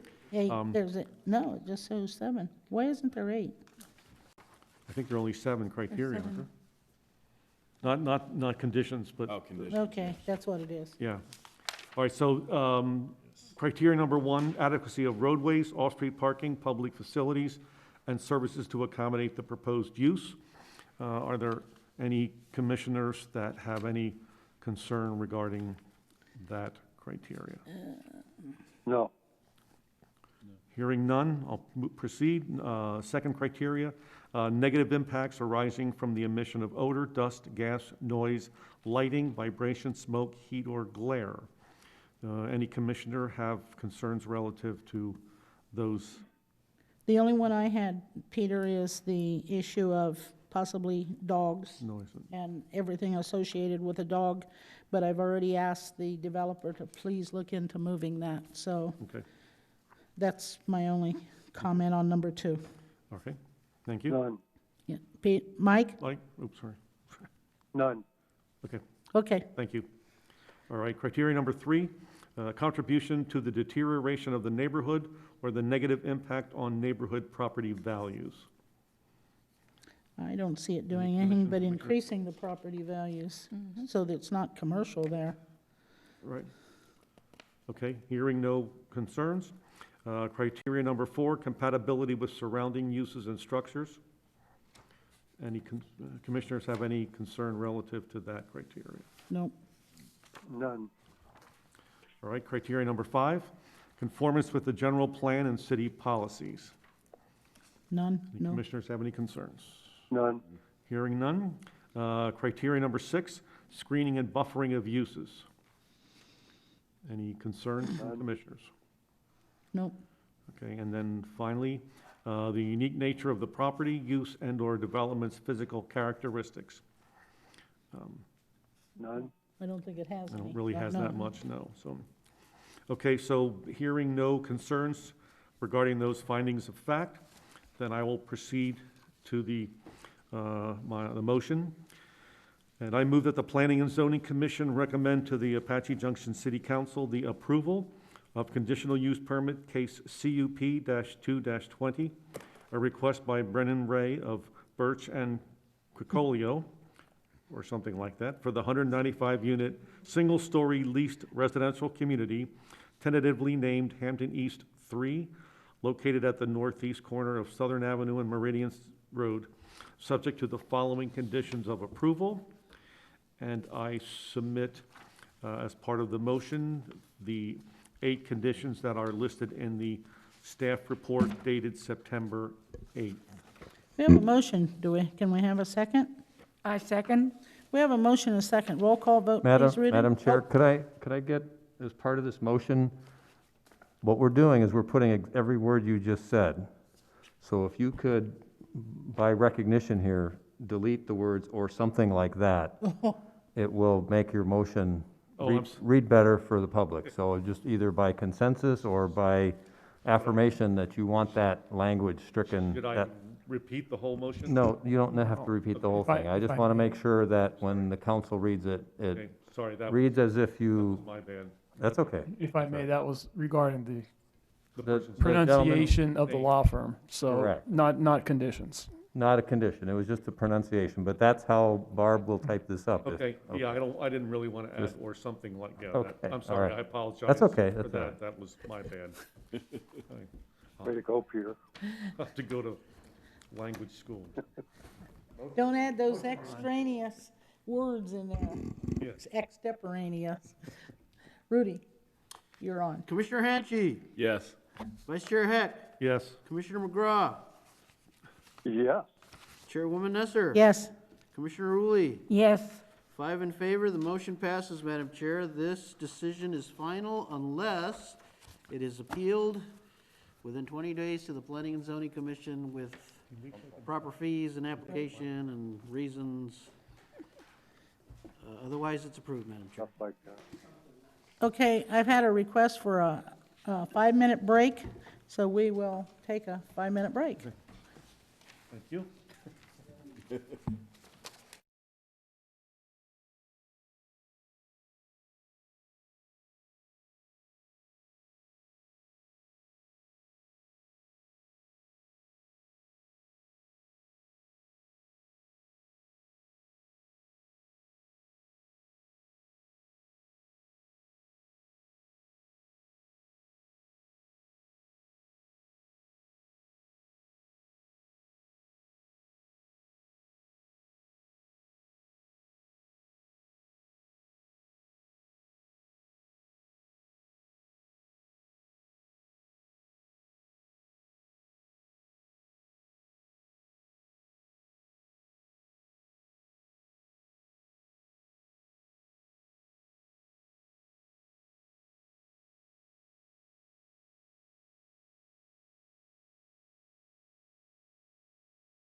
You back? I'm ready. Huh? Okay.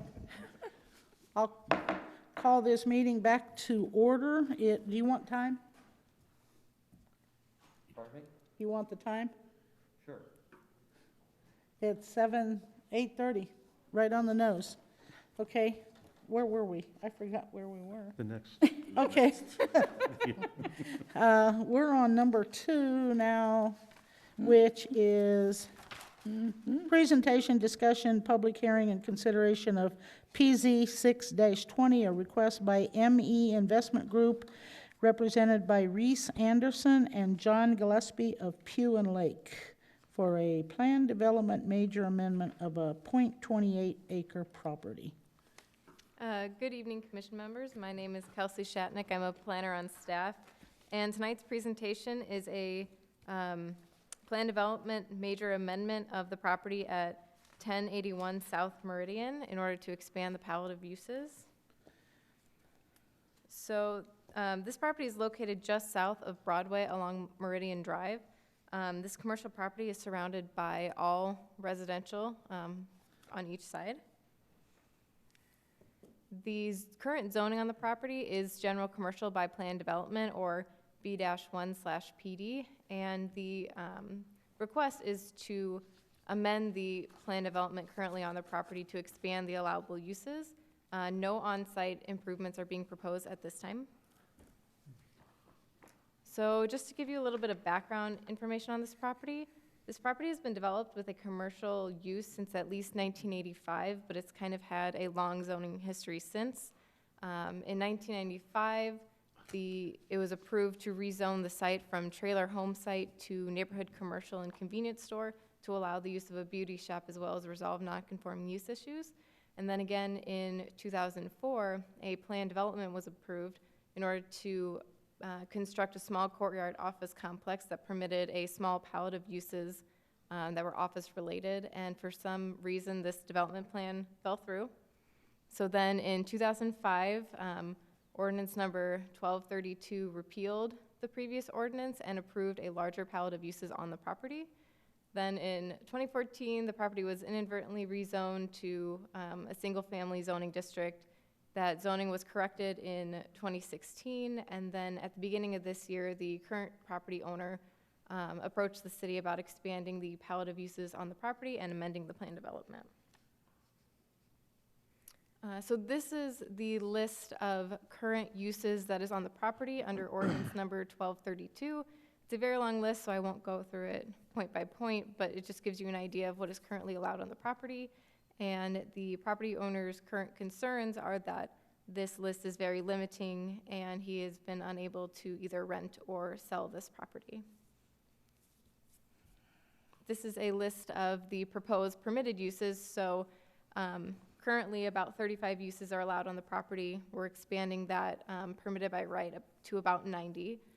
Again, this is a very long list and it was fully outlined within your staff report, but this gives you a better idea of what types of uses we will or will be allowed on that property. We also have permitted uses by conditional use permit. So there's a shorter list. This is the only section where we aren't in total agreement with the applicant. They would like to have used vehicle sales as a permitted use by right instead of allowed by a conditional use permit. Originally, we were concerned that having used vehicle sales and service and repair, there might be a lot of noise, there might be a lot of cars on the property that with used cars, not all used cars are created equally, so just kind of those sorts of concerns we had about allowing used vehicle sales by right. And then the unpermitted uses. This is especially important because, which I will get to in a minute, but a couple people had concerns about the potential for medical marijuana facilities as well as alcohol sales on the property, but neither one of these will be permitted. I have a question for you, if I may. Is that really supposed to be death care services, or is that health care services? No, it's probably death care. Is it? Death Yeah, care. that would. Okay, I just wanted to check. Yeah. When I was reading the report, I saw that and I thought, death care services. Yes. Like hospice? Yeah, okay. Yeah. We created all of these lists based off of what is currently allowed or allowed by a conditional use permit in our current zoning ordinance. So that's kind of where this list came from. In terms of public input, the applicant mailed out neighborhood notices on July 17th and requested comments. They didn't have an in-person meeting due to the current situation, just allowed people to reach out to them in the best way possible. There were a few residents who, again, like I said, were concerned about medical marijuana sales as well as alcohol, which will not be allowed on the property. And then a third resident was a neighbor who was concerned that it would limit her access to her property, but applicant assured that this would not impact that at all. The city also sent out public hearing notices noting the time, place, and proposed request. We received one call regarding the PD amendment with just basic questions regarding what was being proposed at the property. Staff recommends approval of PZ-6-20, subject to the conditions found within your staff report. That concludes my presentation. I know that the applicant is here and has a presentation as well. Okay. Does anybody have any questions? I do. Oh. Okay. We always have this. No, you go. Go ahead, Shirley. Excuse me. Beauty before age. Has the applicant gotten a buyer for this property yet? I don't believe so. I bet Guess so. they'll be better suited to answer that. Okay, all right. All right, Kelsey, quick question. So I know that one of the unpermitted uses is alcohol sales. Our convenience stores seem like they sell alcohol. Is that going to, if there were a desire to put a convenience store in there, would they would not be permitted to sell alcohol? We can definitely condition it if that is a concern. Let's see, an unpermitted. I guess I'm trying to understand what, if alcohol sales is versus. Was it? I was taking it as a bar type. But she's, Oh. but Yeah, he's so- right, Yeah, though. no, I mean, that raises it. You can put a convenience store, but they Or all a sell grocery beer store. and, They sell- you or a know, grocery grocery. So I guess that's the question, is that, would the alcohol sales, would that be like a bar versus a convenience store that could sell? Either. Maybe I the, think it's written as either. Whether it's a bar or whether it's a convenience store, it There's no says it's a alcohol. prohibited no alcohol sales. okay, all right. Huh, Okay, hadn't thought I was of just, that. I was thinking convenience store might take a little umbrage to that if they Well, they couldn't sell alcohol. shouldn't go there then. Well, okay, right, yeah, well, so much for that part of the approved uses, so, okay. All right, okay, thank you, Kelsey. That's it, you get? Yep, yep. Mike, do you have any questions? No comment, thank you. Okay, Dave? Could we change that Um, to limit it to like convenience? Is in that a standard, store? these good? The applicant has agreed to it, so I don't know why you would think Oh. about changing it. He's agreed to. Okay. So, I was just Because asking, then you're negotiating with yourself. okay, but I Yeah, like that. all right, yeah. Yeah. okay. thank you. Thank you, Kelsey. All right. And the applicant, would you like to speak with us, please? Yes, I would, Madam. How do I run the up and down? Is it just the mouse or just the Yeah, click? Oh, just the arrows right there? right there. Perfect, thank you.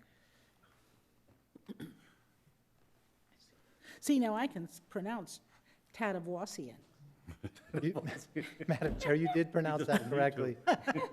See, it was those the of us- wrong person at the wrong For those of us that have known Brennan Ray and Mr. Cracchiola for a long time, we still get a crack up every time. Madam Chair, members of the commission, my name is Reese Anderson. I'm an attorney with Pugh and Lake, and my address for your record is 1744 South Val Vista, number 217 in Mesa. If I might just take a moment of personal pride, I just want to applaud the city on holding in-person meetings, taking all the appropriate safety precautions. This is just, to me, just wanted to share that personal thought. Thank you for holding this in person.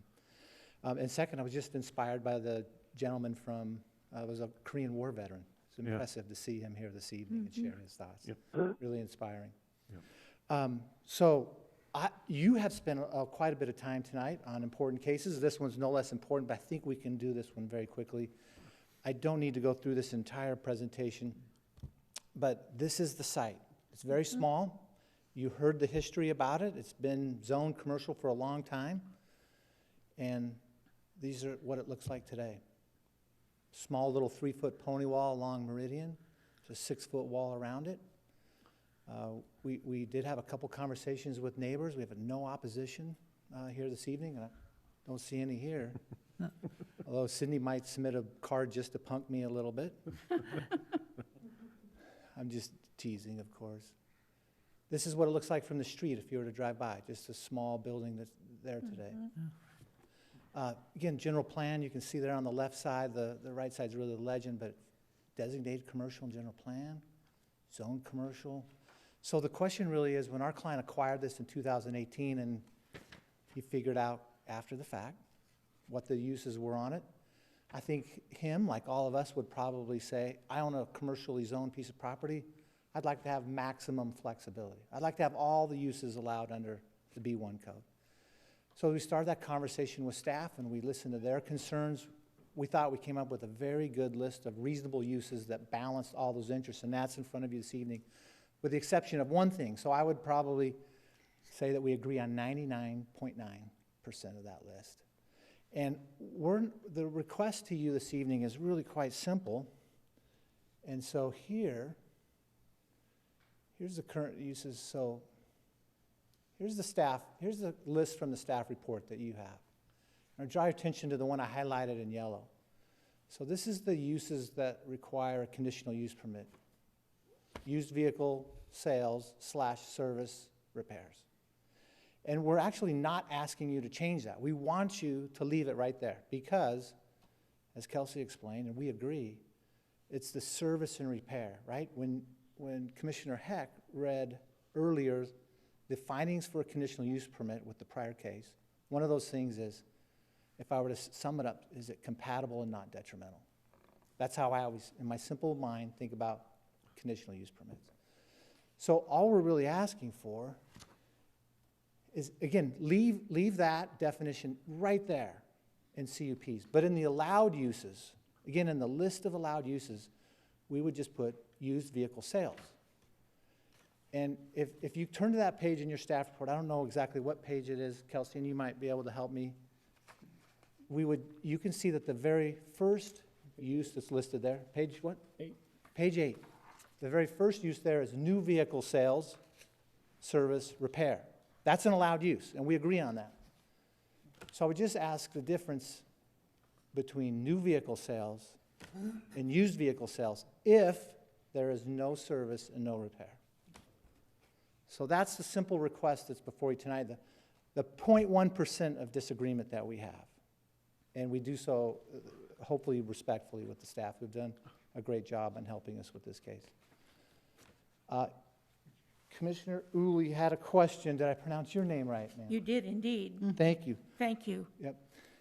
You had a question about a buyer. Yes. And the answer is, that's how we got here, because we've had several people interested in buying it.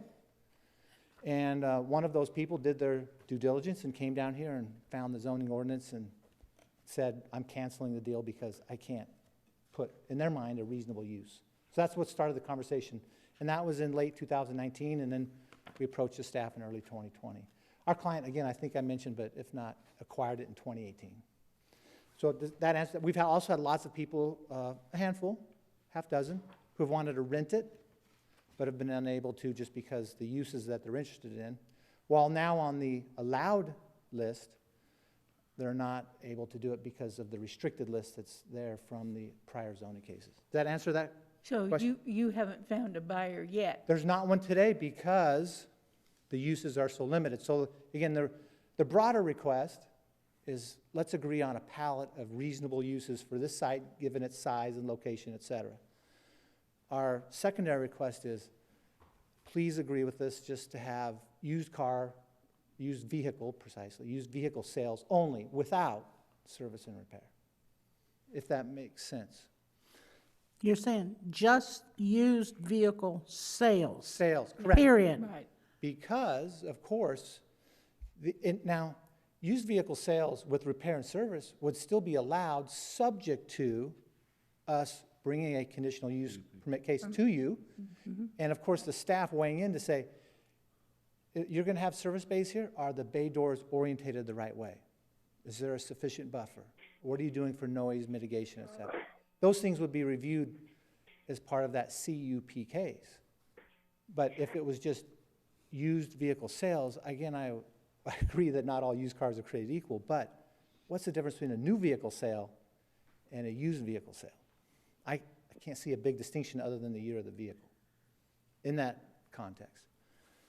Another question that I heard was about alcohol and convenience sales. Larry's answered that question. We're not worried about it, but in our minds, we would just look to the definitions in the code, and those are the definitions that we would live by. Let me ask you a question. Yes, ma'am. If you're gonna, if someone wanted to use that to sell used vehicles, where are they going to tune them up and everything if they can't do service and repair there? Madam Chair, great question. I don't know, because that would be up to them to solve it. And if they wanted that to be part of their service, part of that they did on site, I mean, I think they might use a local mechanic. I don't know. But if they wanted that to be part of their application, we would file a conditional use permit. Yeah. And bring it right to you, so you could see it again. The staff, of course, would review that. Again, there's no user today. It's just an empty lot and has been for years. And so, how do you get a reasonable use out of this property? How do you, and put in place the right balance? And I think we've done it, again, on 99.9. And so, again, our big general request, let's agree on a reasonable pallet of uses. Our little more specific one is just used vehicle sales, again, without repair, without service. Any questions? Anyone?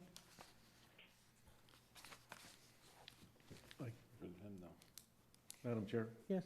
I guess the question I have, and I don't, to whom this would be directed, is up for grabs. So, new vehicle sales and service repair is a permitted use. Used vehicle sales and service is not. Is the rationale that because they're used vehicles, there would be a need for a lot more service and repair? Is that? Well, I think part of it is just our experience with this.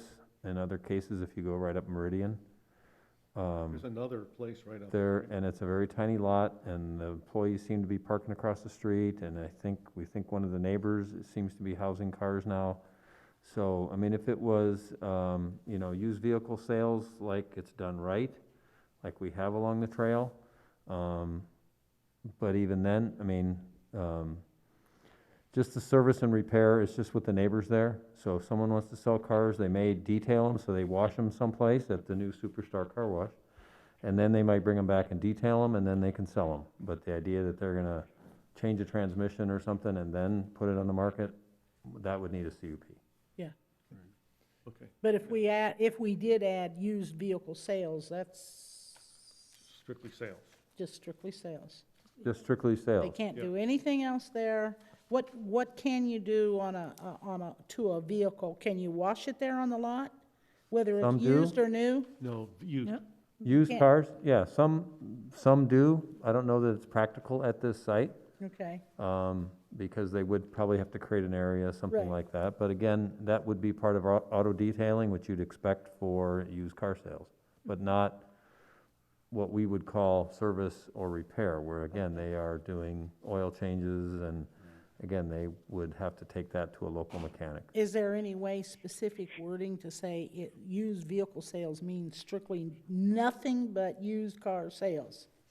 That's up in your motion, you can certainly do that. You can say used vehicle sales, exclude service and repair of any kind, if you want to say Can't something change like the that. oil there, you can't wash it there, you can't do anything there, Wouldn't washing just be kind of, whatever. that I wouldn't be mean, considered service? yeah, I don't know what, yeah, but But we could- technically, I don't know what service and repair consists of. But yeah, I've even seen, car rentals that will wash and you vacuum a car before they sell Okay. it. So I would expect that you probably will see detailing there. Okay. Madam Chair, I might add to that, if I may. Uh-huh. We would agree with that, which is, let us give the chance of when a monsoon comes through, to Well, just clean them up. that's what I'm saying. I don't Yes. know Right. what's included in what, Right. Yes, ma'am, but changing a transmission, changing the tires, that tips into what I call the service and repair category, clearly. And, because, this year I've called it the summer of non-soon, Yeah, right? everybody, And, yeah. but we would hope that we have more of these problems where we have more rain. Yeah, I got a question. sure. As a city, we have a definition what constitutes a service station, correct, Rudy? Or Well, we'll like- bring it back to you with our upgraded zoning code. We have As- definitions missing, but yes, there's not, I don't know offhand if there's a clear definition of that, but, I mean, Tonight, because you're making this a PD amendment, you can add language specific to this property that clarifies exactly what you mean by used vehicle sales. I was just concerned, was wondering what we have on the books, like if I wanted to open up a repair shop, the city should have some kind of definition of what a service shop can and cannot do, correct? You would think so, but I don't think ours is like general automotive repair. It's right in front of you. That does not distinguish what that means. Okay. In the definitions in the back, it doesn't really say that. We really look at the NAICS code or things like that, that we define what a business is. Okay. I do have, yes. That building that is currently located on the site, what is that used for? Right now, it's just vacant, Commissioner Uli. And prior to that, I don't know.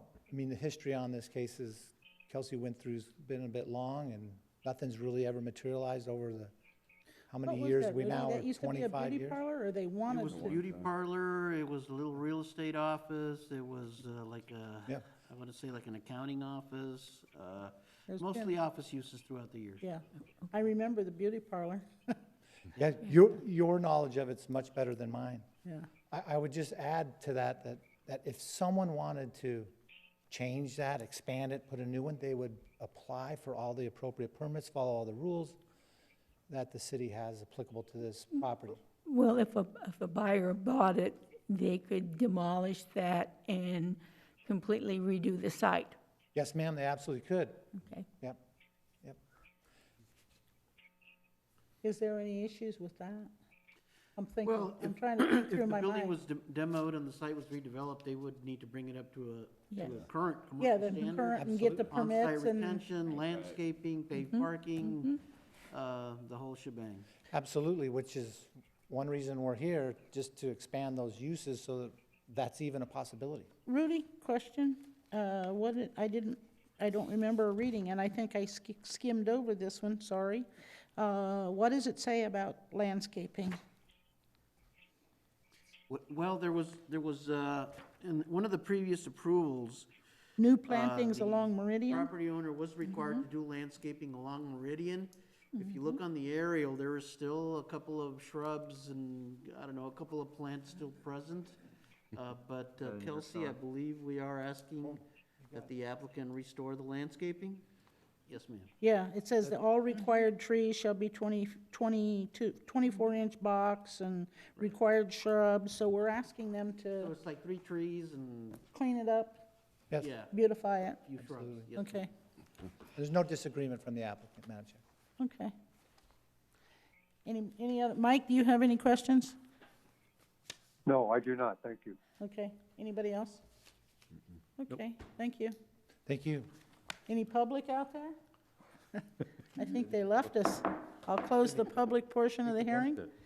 Any discussion? Madam Chair, Yes, Mike?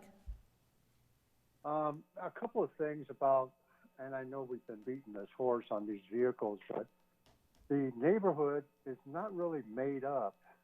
The makeup of the neighborhood isn't really conducive to putting automotive anything in there. As far as I can see, I don't think we should see a used car, new car, mopeds, or whatever in that little bitty area. For somebody to say, my other point is, for somebody to say that they would have a used vehicle without repair doesn't make sense. To the very fact that it's a used vehicle, it's going to need repair. So I would be totally against, and I'd like to see it excluded from the permitted uses for this property. Are you saying you want to see what excluded, new or used? Both. Okay, because used is not, at New is this the same. point, is not allowed, but. New is the same. Yeah, new and used, it's still going to be automotive. There's still things that are going to be Okay. done to it mechanically. It is a small piece of property. I don't see how that would be conducive to the neighborhood, especially the way it's made up right now. He's surrounded by residential. Can you put up Yeah, I want to see it again. I know it's in here, but it looks different when it's on there. Okay. And there's a wall around the back part and everything, I see. How high is that That's wall like on the 6 back? foot, isn't it? It's about 5 to 6 feet. Yeah, It's been there a long time. yeah, with the exception of the front, it's a pony wall. The wall on the Meridian side is a pony wall, maybe 3 feet high. And what is that is that a house or a It's an office. mobile home behind, the lot Uh, behind? Manufactured home, a little mobile home park to the south, of course, county residential to the west, but basically residential uses to the north and to the east, single family. But about another quarter mile to the south is that vehicle, it's Apache Junction Service and Repair. To the north. To the Oh, north? it's north? Actually, Oh, Yeah. to the south Oh. and to the north. oh, okay. Uh, I thought that was farther south, I don't know. I forget what the gentleman's name was, but he got a city-initiated corrective rezoning Right, he did, back when we correct. were doing the general Right. plan. And he had to And then do, you've got had to do B&H landscaping. Auto Repair up near Fourth Avenue. Okay. So there are a couple of yeah, car that's, repair places along Meridian. which we're trying to change. So my opinion is that is not an area that is conducive to automobiles of any age, new or used. You've got 89 other uses for that property that I think should be considered.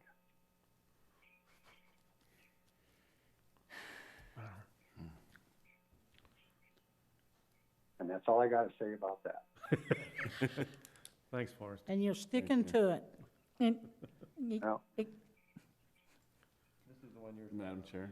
Thank Yeah. you. I don't know, I guess, I haven't, Personally, I think sales would be fine there. Because it's gonna be limited by its size on how much they can do in anything. oh, yeah, As long as we do, it's only a quarter of acre. right. it may be. a don't use forget, that- you got oil, you got gas, you got water. You're going to have an environmental impact on that little piece of property with vehicles. Expound on that, Mike. Oil, gas, Whenever you have a vehicle, a couple of them parked on a little piece of property like that, you're inevitably going to have oil and gas that's going to have to be put in or taken out or whatever the case may be. So environmentally, you don't want to see another grease pit along Meridian like you do further south and. no, a little I bit agree further with north. you, but what I'm not arguing with you, but I'm playing kind of devil's advocate here so I can get this square in my mind, which is I'm on a half an acre, which is double this size, but I don't put oil and gas in my vehicle on my half acre. So if we just said Right. that they can't, if they need to change oil, that comes under service. Right, They can't do it there, they have to do it, Right, they have to send it down to oil can Fred right. to Well- change their oil. You're on your property, Madam Chair, you're not selling vehicles. So, of course, you're not going to have the oil gas problem that a lot of different vehicles coming in and off of that property is concerned. Now, to say that somebody is not going to change oil on there, I think is not very realistic. Well, the building isn't set up for any kind of service as it is. There's no bays or no area to work. So obviously, if they start doing that type of stuff, they're gonna have to set something up to do it. And Maybe, if you do, whoever makes the motion, we could be specifically state that nothing like that can be Right. done and no facility can be built to accommodate that. well, it's already in there, because if they do any type Well, of that's what I service, they mean. have to get It conditional complies. use. Yeah, Yeah, but that doesn't mean they wouldn't tear down the building and build another one. Well, they'd have to get a permit and it'd Yeah. have to be approved. Exactly. And they can't put in a service bay Yeah, as per unless, se. yeah, because it wouldn't pass Exactly. the permitting process. Exactly. Any other discussion? That it? Somebody want to make a motion then? yes, Madam. Madam Chair, Yes, I'd like to make a motion to remove any kind of vehicle sales as one of the permitted uses of that parcel. Okay, that's part of your discussion. Are you making a motion or just discussing that? I'm making a motion to change the, am I doing this right? No. Find your, Oh. you're gonna have to do the findings of fact? Don't need to, because it's not a CUP. Oh, yeah, okay, I'm looking, am I on the right thing here? Yep, wrong page. Page 5, Mike, Madam Chair, I think he made a motion already. is that, he doesn't have to, he didn't say that it should go to the city council for approval or denial, doesn't need to, Well, he started a motion, let me put it that way. okay. Yeah, I started the motion to not permit vehicle sales on that property, new or used. And then I would have to read the rest of the motion, is that what we're saying? Yeah, you need to, I believe you need to move whether you want this. What you want to say is that you want to recommend approval or denial of case PZ 6-20 to the city council, and then you could state, you know, conditions 1 through, how many we got? 8, 9, 10? We got 10 conditions, and you can add or subtract anything you want on the conditions. You follow me? Yes, I do, except I can't find the page that all the conditions are. Section 4 in your book, Page 9, and it's page 1, 8, no. 2, 3, 4, oh, On page 5. page 5. Yes. Okay. Where it's at, recommended motion for planning, development, rezoning. Mm-hmm. Hold on. No hurry.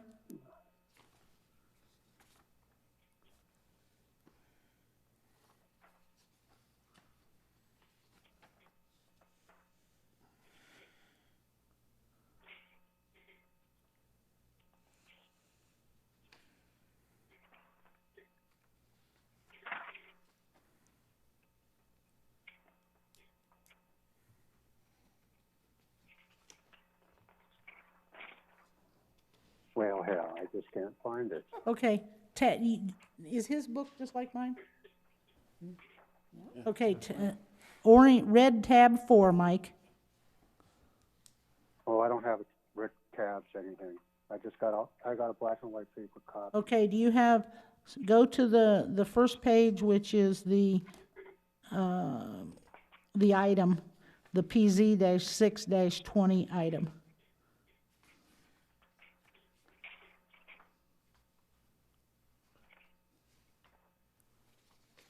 All right, I got the findings of fact, and I got the recommended motion.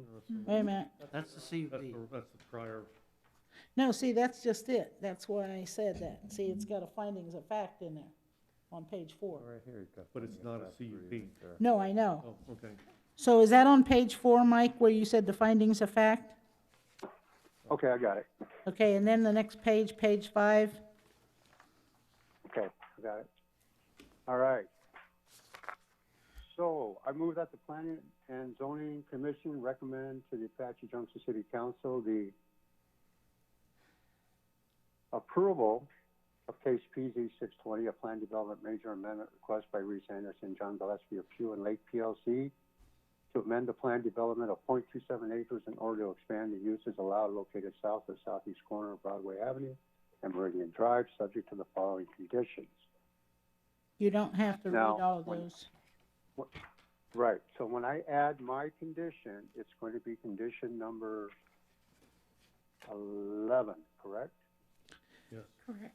Yes. Yes. Okay, all conditions to remain the same, 1 through 10, with the addition of condition 11, where new vehicle or used vehicles are not allowed on this property as part of the condition of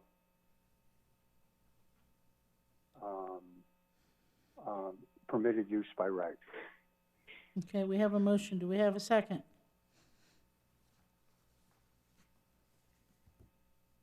Do we have a second? Hearing no second, your motion's going to fail, Mike. Okay. Does someone else wish to make a motion? So, Madam Chair, Yes. I move that the Planning and Zoning Commission recommend to the Apache Junction City Council the approval of case PZ-6-20, Plan Development Major Amendment Request by Reese Anderson and John Gillespie of Pew and Lake PLC to amend the plan development of .27 acres in order to expand the uses allowed, located south of the southeast corner of Broadway Avenue and Meridian Drive, subject to the following conditions. And I submit that approval of all, or the conditions 1 through 10 as stated to remain. And then I wish to add 2 additional conditions. Condition number 11, the addition of a permitted use of used car sales. Along with that, no service or repair of any kind will be permitted on the property. Do you want used car sales or used vehicle sales? Or used, I'm sorry, amend that, used vehicle sales, sorry, that's correct.